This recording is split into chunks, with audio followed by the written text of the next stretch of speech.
My name is Celeste Morgan, and the moment I knew I no longer belonged wasn't when they left me out of the New Year's trip. It was when they didn't even bother to lie about it. No excuse. No accidental omission. Just a photo in the group chat. Champagne raised, ski jacket zipped to the chin, and a caption that cut sharper than any silence. New traditions. There it was. My family, perfectly framed without me. The mountains behind them pristine, their smiles rehearsed. The crop of the image just tight enough to erase my place. Not a message, not a call, just absence presented like celebration. I typed a reply. Just one word. Enjoy. Then I deleted the app. And maybe, in some small way, I deleted the illusion too. The one where I still belonged to people who had long since written me out of the story. If you've ever sat in a quiet apartment, watching your name vanish from invitations, from conversations, from the very spaces you once paid for and protected, then maybe you understand. Silence isn't always peace. Sometimes it's a verdict. They planned their new traditions without me. Then they took my apartment key. Then my couch. Then the wine I'd been saving for something better. And still, they called me selfish. If this story finds you, if you've ever been the one they expected to stay quiet while they rewrote the narrative, know this. You're not alone. You're not crazy. And you're not gone. Leave a comment if you've ever been erased, and had the courage to draw the line anyway. And if you believe stories like these deserve to be heard, subscribe. One voice makes noise, but together we become undeniable. Snow pressed softly against the windows of my apartment as I stared at the group photo in the family chat. Whistler, British Columbia. My parents, Janice and Martin, were posed stiffly next to Haley, all three bundled in pristine ski jackets, teeth gleaming in the mountain sunlight. Even the caption felt like a jab. New traditions. It was posted 15 minutes ago. No one had called. No one had said a word about a trip. And yet, there they were. Smiles staged, champagne flutes raised. The whole picture so carefully cropped it hurt. I typed out a single word. Enjoy. Then deleted the app. Just like that, it was gone. The connection, the pretending, the forced politeness, erased. 3 months ago, I had a premonition. Not a dream, not a voice. Just a hollow feeling in my gut when Haley accidentally forgot to invite me to Dad's birthday dinner. I'd shown up anyway, holding his favorite bourbon and a quiet hope. The silence when I walked in had told me everything. After that, I created a folder on my desktop titled I'm Family. At the time, it felt pathetic. Now, it feels prophetic.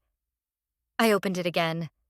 Inside, screenshots of texts, passive-aggressive emails, canceled invites, receipts for gifts I bought but never saw unwrapped. A scanned copy of the check I wrote to cover Haley's final semester at New York University, still unpaid. I wasn't collecting evidence for revenge. I was collecting proof for myself. That I wasn't paranoid. That something had changed. Or maybe something had always been broken, and I'd just finally stopped glossing over the cracks. My apartment was too clean. Always was. I kept the place immaculate, with muted tones, no clutter.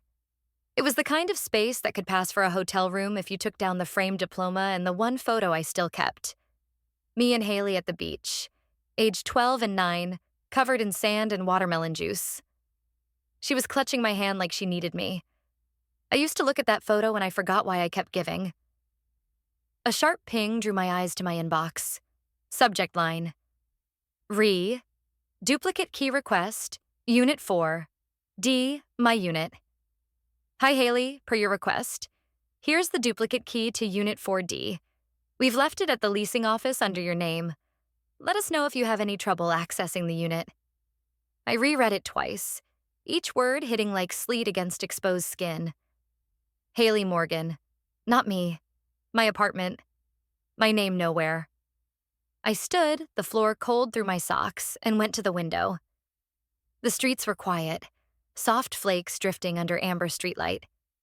Somewhere out there, my sister had the key to my space. Not metaphorically. Literally. I didn't call her. I didn't call anyone. Instead, I reopened the lease agreement, downloaded a fresh copy, and saved it under a new subfolder inside I'm Family. I stared at the growing web of documents, the lines between intrusion and betrayal no longer blurred but blazing.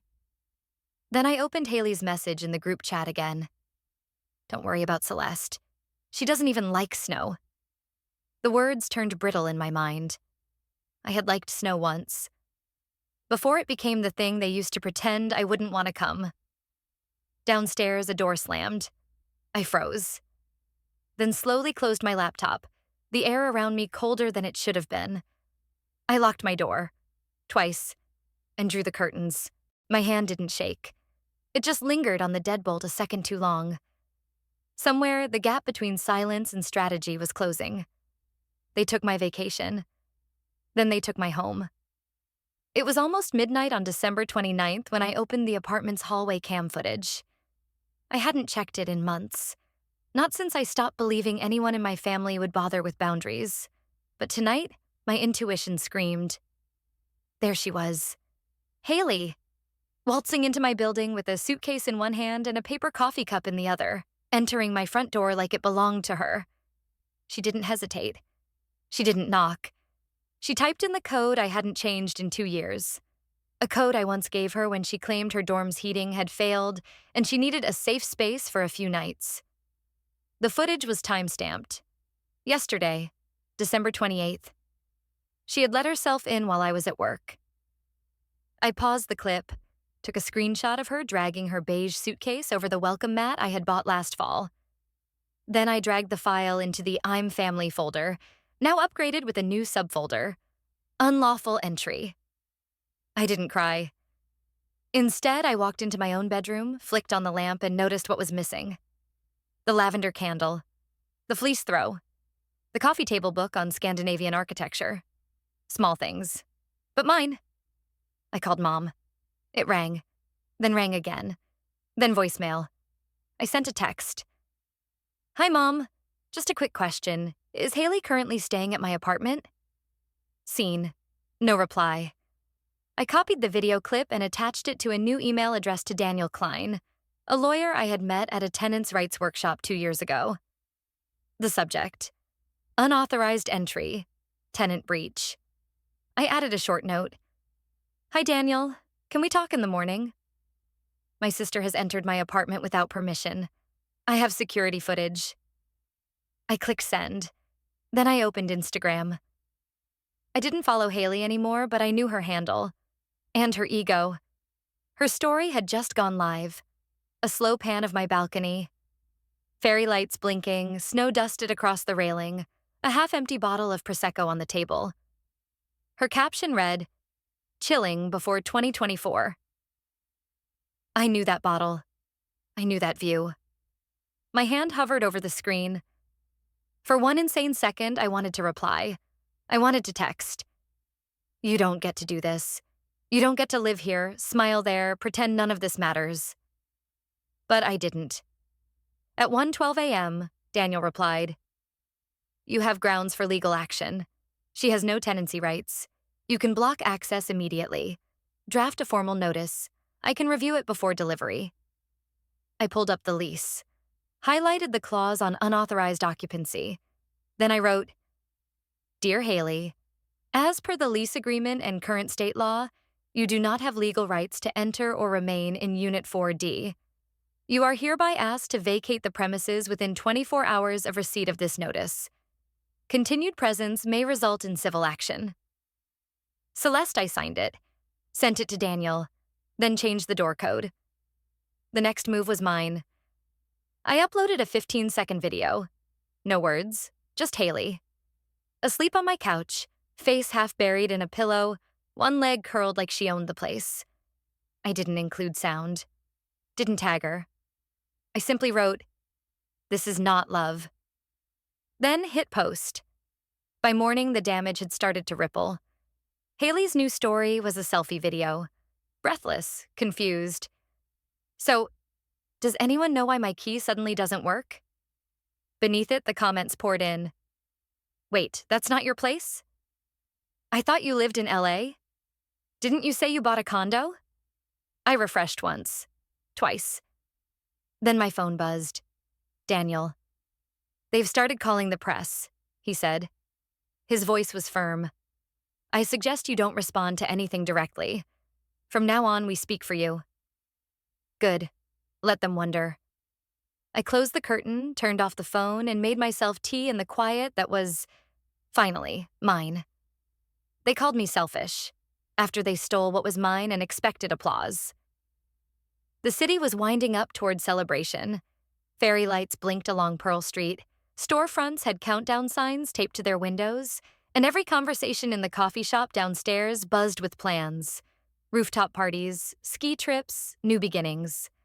But in my apartment, everything was still. I hadn't turned on the TV.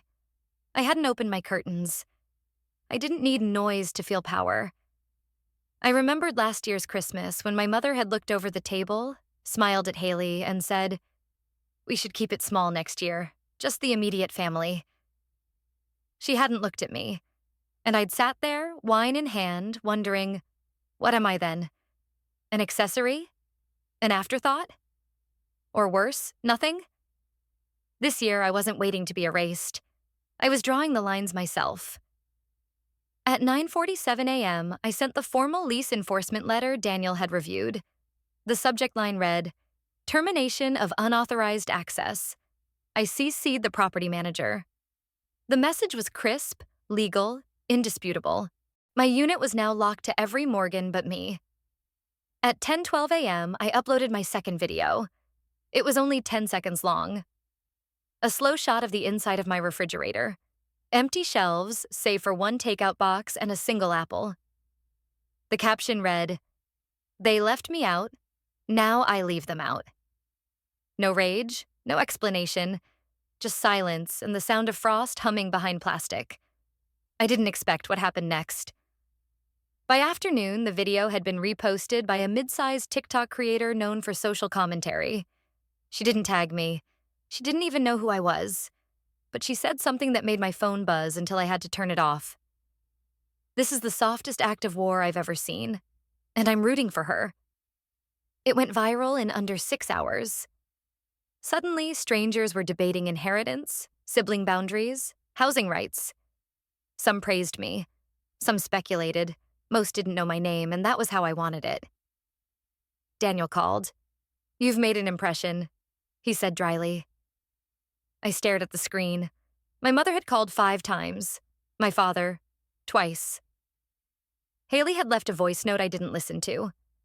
Then a group text lit up. "I'm disappointed you chose this. How selfish." I didn't reply. Instead, I opened the email that had been sitting in my inbox since last week. The keynote speaker agreement from the Seattle Mental Health Conference. I'd hesitated before. I didn't want to be seen. I didn't want to be known. Now I click sign. My name appeared in neat script at the bottom of the page. It wasn't applause I wanted. It was clarity. At 6:35 p.m., Daniel called again. "Channel 8 wants to interview you. I declined on your behalf unless you say otherwise." I didn't even pause. "No comment," I said. Then I sent him one more file. A scanned image of a donation receipt. $10,000 to the Boulder Women's Shelter. It had never been posted, never spoken of. But it had been mine. Quiet, intentional, real. Let them talk. Let them scream. I had chosen silence, and still the world had heard. When silence didn't work, they tried shame. But I'd already outgrown their approval. The Channel 8 anchor kept her voice neutral, but the headline said enough. "Engineer locks out family from New Year's getaway. Retaliation or mental health boundary?" They'd chosen the worst photo they could find. One where I wasn't even looking at the camera, hair tucked into a loose bun, eyes unfocused. The freeze frame made me look lost, detached. Exactly what they wanted. Someone cold enough to punish her own family, fragile enough to snap. But the story wasn't about truth. It was about spin. The segment opened with a clip of Haley, eyes glossy, lips trembling as she sat stiffly on a beige sofa. Her voice cracked. I just wanted a break. I've been struggling. I didn't think it'd turn into this. Cut to our parents. My father with his arms crossed, my mother blinking slowly like she was fighting back tears. Celeste's always been different, my mother said carefully. We tried to include her. We really did. But she shut us out long before this. The host nodded sympathetically. So, the key wasn't stolen? Haley interjected. No, she gave it to me. Well, once. And I just assumed. Daniel's inbox pinged with the clip before it finished airing. He sent it to me with the subject line. They're escalating. I didn't flinch. I had been expecting this. My response wasn't a call, or a post, or even a message. It was a zip file, quietly labeled morganrecords.zip, emailed directly to the Channel 8 editorial board. Inside, a notarized copy of my apartment deed. Receipts for the water heater I paid to replace. The digital maintenance log.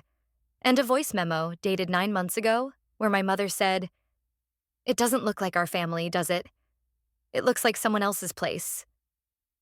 No commentary. No emotion. Just documentation. When the network asked if I'd like to issue a statement, I replied with a single link. A pre-approved article for the upcoming National STEM Women's Conference titled "The Right to Remain Silent."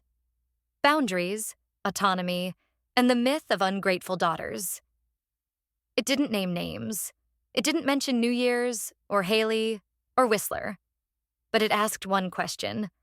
Why do we expect women to stay quiet when they're excluded, and then blame them when they finally speak? Within hours, the article was picked up by 3 digital publications. Comments poured in from engineers, social workers, tech founders, and nonprofit leaders. Most said the same thing.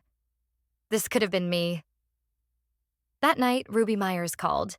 I hadn't heard from her in 2 years, not since she was quietly let go from a startup my sister once invested in, under a cloud of HR confusion and whispered accusations. We weren't close. But her voice was clear. "I never forgot what they did," she said. "And people are listening to you now. If you're ready to speak, really speak, I'll make sure the mic is yours." I didn't answer right away. I looked at the lamp on my desk, the stack of sealed envelopes I'd never sent, the photo from 5 years ago where we all still pretended to love each other. Then I opened notes and typed 10 words. Silence is not absence. It's ownership. I posted it without hashtags, without filters. 3 minutes later, a female aerospace engineer with over 1 million followers reshared it. Then a legal scholar. Then a journalist. Then it appeared on an advocacy page for women in tech, captioned only, "Read this twice." At midnight, my phone buzzed again. Not with praise, but with the crackling voice of Haley, leaving a voicemail I wouldn't delete. "You think you won?" she hissed. "You think people clapped for your story? That makes you right?" I didn't reply. I didn't cry. I pressed forward and sent the recording to Daniel. Let them drown in the noise they created. I had learned how to speak without saying a word. They pushed me out, built a story without me, then panicked when I rewrote the ending. Daniel leaned back in the leather chair, his fingers steepled in thought. Colorado civil law is pretty clear. Unauthorized entry, especially with proof of revoked access, is trespassing. Add financial damages, and we've got grounds. The morning sun slanted through the wide windows of his law office, turning the stacks of legal briefs into golden steps. I sat across from him, composed, hands folded. The fury had passed. What remained was focus. "Let's file it," I said quietly. The formal claim was submitted that afternoon.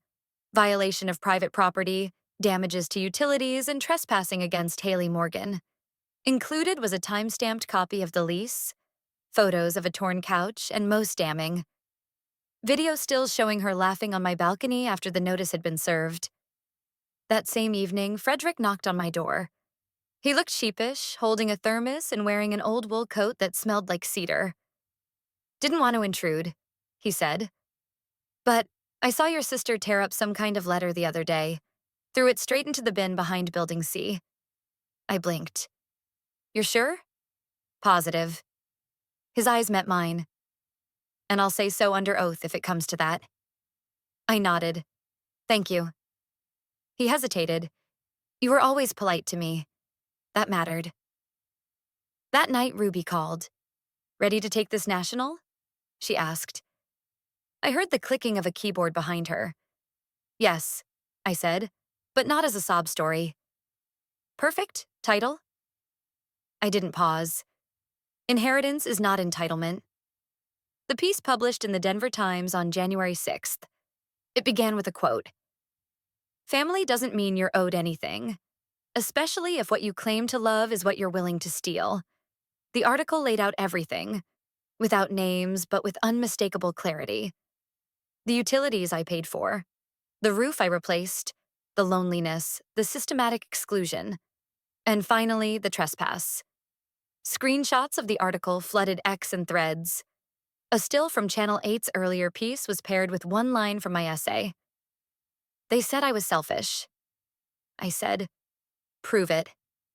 By noon, the Boulder Housing Council requested a formal interview. I submitted everything, including a forwarded email from my mother dated the year before. If she doesn't share the property, what good sister is she? The backlash was swift. Entitlement is not love. She doesn't like snow. What an excuse. Good for her. Boundaries are love. Even Daniel seemed mildly impressed. You've turned this from personal grievance into civic conversation. It was never just personal, I replied. It's systemic. Then came the final piece. I stood on the balcony at dusk, phone in hand, voice steady. Effective today, the deed to Unit 4D has been transferred to the Independent Housing Fund, a nonprofit that supports women disowned by their families. May it be someone else's refuge now. The video ended with the sunset pouring across my old couch, the one Haley had once filmed herself on, smirking. The next morning, she was at the door, eyes bloodshot, hair in chaos, fists clenched. She didn't ring the bell. She banged. You ruined everything, she shrieked. God, you're just bitter. You wanted to see me suffer? I opened the door. Only a crack. That wasn't mine to ruin, I said softly. It was yours to protect. I closed the door, locked it, and turned away. They wanted a villain. I gave them silence. The auditorium was packed, the soft hum of conversation ebbing as the lights dimmed. January sunlight filtered through tall glass panels, making the floor of the Midtown Conference Center glow like gold leaf. The stage was simple. A podium, a single microphone. No name tags, no introductions. Celeste stood behind the mic, dressed in slate gray. No blazer, no family crest. Just her. We are not selfish, she began, her voice even, steady, for closing doors that never opened for us. A ripple went through the crowd. Eyes blinked. Still. Phones came up quietly. Not to interrupt, but to remember. We are told that love means staying, that family means enduring, but sometimes staying silent isn't absence. It's resistance. It's reclamation. Applause rose, not thunderous, but certain. Not a standing ovation. Not yet. She went on. I never imagined that my quietest acts would be called betrayal, that protecting my space would be branded as revenge, but I no longer carry the weight of their framing. Then she stepped back, and the room stood. It wasn't loud. It was warm. Dozens, then hundreds of professionals, engineers, advocates, rising not just for a speech, but for something they recognized in themselves. Celeste didn't cry. She just smiled. Later, in the quiet corner of the guest lounge, she opened the envelope. Thick paper, aged handwriting. Dear Celeste, I had a daughter once. She never came home. I said all the wrong things, didn't know how to make it right. Your strength reminded me what it might have looked like if she'd stayed. I'm glad you stayed. F. She closed the letter and folded it carefully. No tears, just gravity. Her phone buzzed. One unread message. From Haley. Are we done? Celeste stared at it for a long moment. Then slowly, deliberately, she unblocked the number. Her fingers moved. We were never started. She hit send. No punctuation, no signature. Outside, the hashtag number sign Silent Power climbed trend rankings across platforms. Someone had uploaded her speech with subtitles. Another posted a compilation of her previous clips. The couch, the quote, the balcony. The arc became clear. Not scandal, but sovereignty. That night, she turned the key in a new lock. A modest home. Clean floors, neutral walls. But this time, hers. No one else had the key. She unpacked slowly. No rush, no one waiting for her to fail. In the bedroom, she hung a new frame. It wasn't family portraits or graduation photos. Just a picture she'd taken herself. A sunbeam spilling across an empty floor. Her old apartment, vacant but warm. Beneath it, an inscription in small, careful letters. Not erased, just redrawn. I went through an entire winter without naming the anger. No shouting, no begging for explanations, no reclaiming a seat that was never truly mine to begin with. I didn't take back anything. I just closed the door, one that had always been shut, just not locked. I kept quiet, not because I was weak, but because I knew. Words would be twisted, actions misread, and tears dismissed as drama. So I stopped explaining. I let the proof speak. I let my actions finish the story they once wrote without me. I never imagined that a silent video, my sister sleeping on my couch, sunlight brushing the edges of my balcony, would become the center of the internet's attention. But that wasn't the point. I wasn't looking for fame. I just wanted to reclaim my space. I just wanted to confirm what I had felt all these years wasn't paranoia. They called me the moneymaker, the boring older sister, the one who doesn't know how to live. I stayed silent. When they said I liked being distant, I didn't deny it. Because if I spoke, I knew what would follow. The mocking, the eye rolls, the gaslighting. They'd call me too sensitive, or the drama.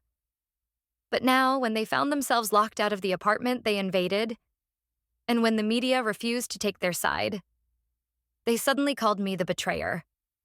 But I didn't betray anyone. I simply stopped allowing myself to be used.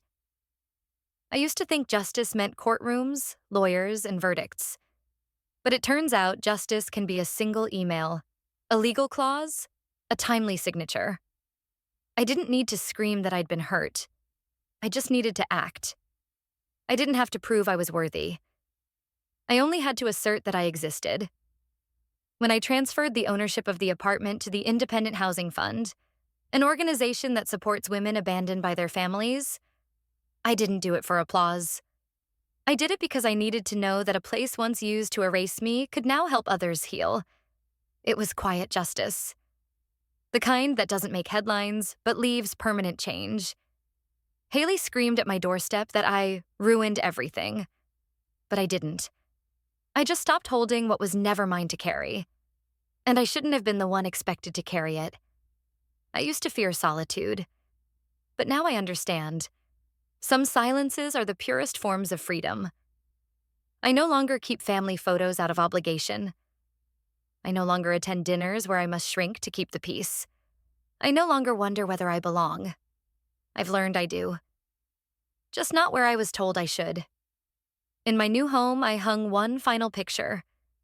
An empty room. Sunlight pouring onto the floor. No people. No chaos. Underneath, a small inscription. Not erased, just redrawn. In the end, she never raised her voice. Yet the world heard her. Justice came not in noise or spectacle, but in firm boundaries drawn and quiet truths revealed. Her silence was never absence. It was her way of reclaiming what was always hers to define. Like the final chord of a long-forgotten melody, justice may arrive late, but it resonates powerfully once it's heard. No wall of lies can stand forever against the tide of truth. Thank you for staying until the very end. Not everyone has the patience to follow a story without shouting, without dramatic revenge, just truth, told in a steady voice, backed by proof no one could deny. If you've ever been left out of family dinners, if you've ever opened a group chat and realized everyone was there, except you, if you've ever felt that you were only loved when you were silent, only accepted when you shrank yourself, then maybe you understand why I stopped explaining. Not because I was weak, but because I was exhausted from being unheard. I wasn't seeking revenge. I didn't want applause. I just wanted to come back to myself. Clearly, fully, without apology. To no longer live under distorted definitions of family, love, or duty. If you've ever felt erased from your own life, leave a comment. It doesn't have to be long, just honest. A simple, I understand, or I'm here. Sometimes one voice showing up can be the beginning of someone else's healing.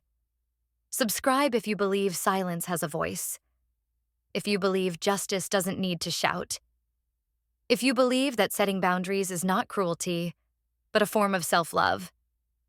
Thank you. Not just for watching, but for listening.